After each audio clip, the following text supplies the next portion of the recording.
اعوذ باللہ من الشیطان الرجیم بسم اللہ الرحمن الرحیم حسین منی و انا من الحسین احب اللہ من احب حسینا۔ حسین مجھ سے ہے اور میں حسین سے ہوں۔ خدا اس سے محبت کرتا ہے جو حسین سے محبت کرتا ہے۔ ناظرین السلام علیکم۔ پاونے دن میں آپ تمام کو پروگرام کیوز مقابلے میں خوش آمدید۔ ناظرین کرام، کتاب شہید انسانیت کے 11ویں باب کے بعد آج ہم ایک نئے اور اہم باب کا آغاز کر رہے ہیں، یعنی 12ویں باب، جس کا عنوان ہے یزید تاریخ کی روشنی میں۔ آج کی ویڈیو میں ہم مورخین کے بیانات کی روشنی میں دیکھیں گے کہ یزید کا خاندانی پس منظر کیا تھا، اس کی ماں کون تھیں، اور وہ محلاتی زندگی کے بارے میں کیا جذبات رکھتی تھی۔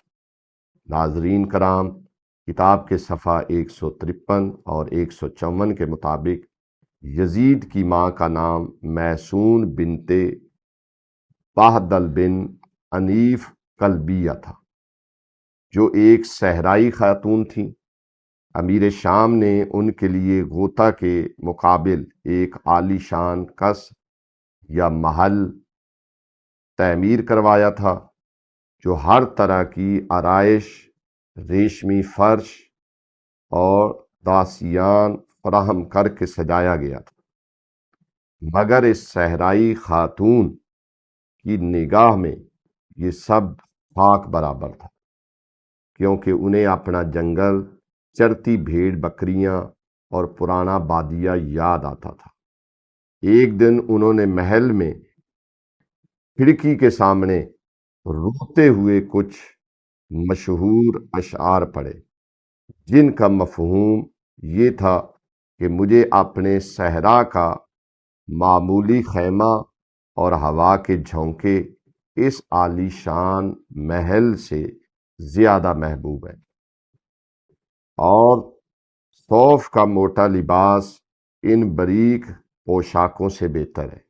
جب امیر شام کو ان اشعار کا علم ہوا تو انہوں نے غصے میں آ کر میسون کو طلاق دے دی اور انہیں ان کے میکے اہل و عیال میں بھیج دیا۔